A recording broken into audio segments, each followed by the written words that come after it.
Selamat pagi Bu Winda. Terima kasih sudah meluangkan waktunya untuk percakapan ini. Apakah ada yang ingin Ibu bahas hari ini? Pagi juga, Miss. Iya nih, saya ingin membahas kejadian kemarin di kelas saya, Miss. Ternyata ketika saya tidak hadir di kelas, ada dua siswa yang berkelahi karena salah satu mereka tidak berkontribusi dalam tugas kelompok. Sebetulnya salah satu siswa sudah mengingatkan, tapi akhirnya malah berujung ke perkelahian. Masalahnya terjadi memang ketika saya sedang tidak ada di kelas karena saya kebetulan di waktu yang bersamaan itu ada rapat dengan kepala sekolah. Oh gitu ya Bu. Oke, saya mengerti. Jadi tujuan Ibu dalam percakapan ini adalah menemukan cara menangani dan mencegah kejadian serupa biar tidak terjadi di masa depan ya, terutama ketika Ibu tidak bisa berada di kelas lagi. Mungkin itu ya Bu ya. Betul Bu, jadi saya ingin memastikan bahwa mereka tuh bisa bekerja sama dengan baik dalam kelompok tanpa harus saya awasi setiap saat. Oke, baik kita identifikasi ya Bu, masalah Ibu itu seperti apa dan mungkin Ibu bisa menceritakan lebih detail apa sih yang terjadi saat itu gitu ketika Ibu tidak ada di kelas. Nah, sebetulnya saat itu saya sedang rapat dengan kepala sekolah. Siswa-siswa tersebut saya berikan tugas yang mengikat, yaitu ada tugas kelompok. Ternyata ketika pengerjaan tugas kelompok di kelas, salah satu siswa tidak ikut bekerja, Miss. Jadi dia hanya diam saja. Kemudian ada siswa lain yang mengingatkannya untuk dia ikut berkontribusi, tapi mungkin caranya terlalu kasar dan akhirnya mereka adu argumen sampai dengan berkelahi. Oh gitu. Jadi apakah sebelum kejadian ini ada tanda ketegangan di antara mereka Bu? Sebenarnya sih tidak ada tanda-tanda sebelumnya, namun memang saya tahu bahwa siswa yang tidak berkontribusi itu memang setelah observasi beberapa kali cukup pasif dalam kegiatan berkelompok. Hmm, apakah Ibu sudah pernah menangani situasi serupa sebelumnya atau mungkin ini adalah pertama kali bagi Ibu menangani kasus seperti ini? Sebetulnya pernah Bu, tapi biasanya saya langsung ada di dalam kelas, ya kan. Jadi bisa saya segera melerainya dan saya selesaikan permasalahannya. Tapi problem ini tuh agak berbeda karena mungkin pada saat itu saya tidak ada di dalam kelas. Oh, jadi situasinya itu memburuk karena tidak ada pengawasan dari ibu dan siswa juga tidak bisa menyelesaikan konfliknya sendiri.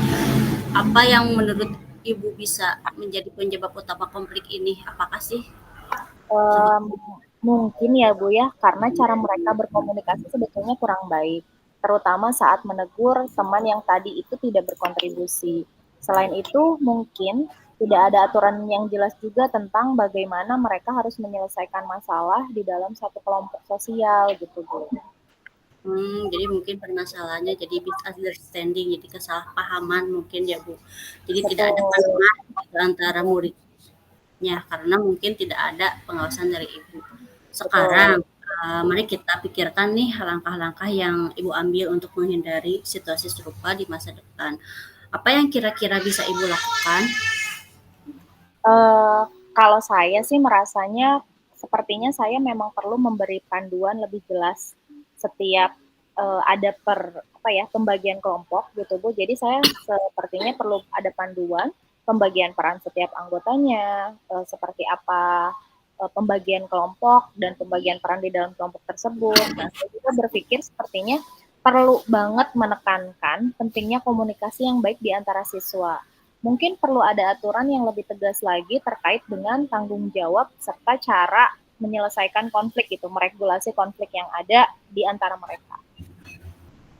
Wah, hebat sekali Bu idenya. Jadi mungkin Ibu mengajarkan bagaimana cara bertanggung jawab kepada murid itu ya. Jadi tanpa Ibu nggak ada pun si murid harus bisa bertanggung jawab. Nah mungkin apa langkah pertama yang akan Ibu lakukan?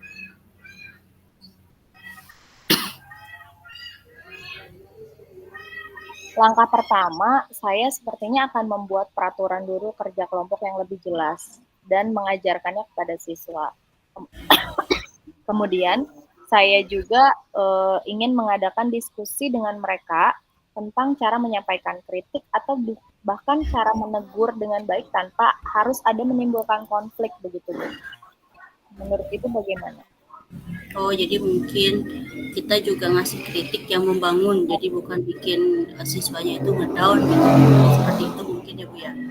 Ya, Nah, betul, Bu. Bu, bagaimana cara Ibu menyampaikan hal ini kepada siswa agar mereka paham dan mematuhinya dan tidak terulang kembali gitu? Saya coba akan menjelaskan aturan tersebut di dalam pertemuan di kelas pasti ya.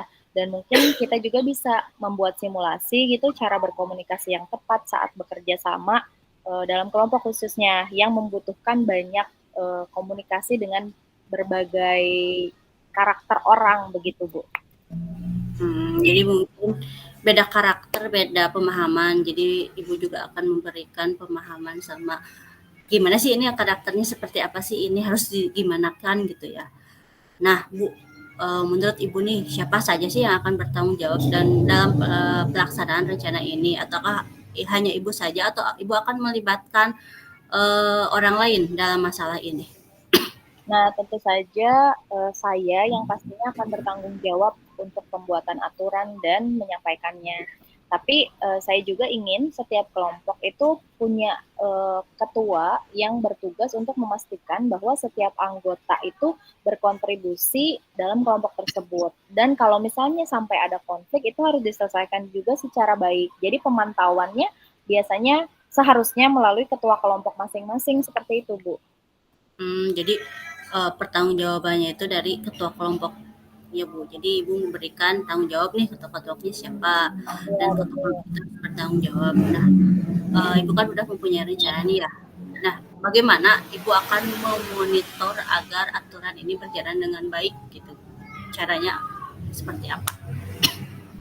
Tentunya saya akan memantau hasil kerja mereka secara berkala, Bu, dan mengevaluasi apakah mungkin aturan yang sudah diterapkan ini sudah efektif atau belum. Selain itu, saya juga ingin meminta feedback dari siswa tersebut gitu. Bagaimana sih mereka merasa aturan tersebut apakah bisa membantu dalam kerja kelompok mereka atau belum gitu, belum efektif. Jadi minta kolaborasinya antar siswa paling gitu ya Bu ya. Nah, apakah ada dukungan lain yang Ibu perlukan untuk menjalankan rencana ini Bu?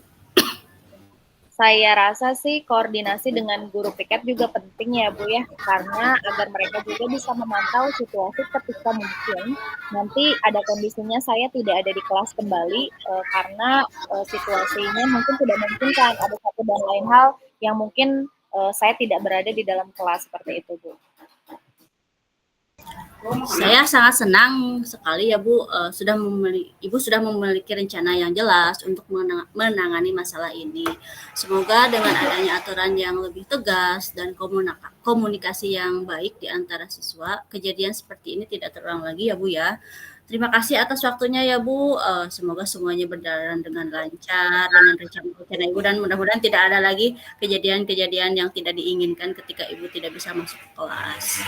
Baik, terima kasih juga Bu Elis. Setelah kita berkomunikasi ini, saya lebih merasa siap lagi untuk mengatasi situasi ini ke depannya. Semoga kita bisa menjalin komunikasi lebih dalam lagi ya Bu ya, kalau misalnya memang ada kejadian yang bisa saya sharingkan juga ke Ibu gitu Bu. Siap Bu, kita akan saling sharing untuk belajar terus. Baik, Bu. Terima kasih Bu Elis. Selamat melanjutkan aktivitasnya. Ya, sama-sama.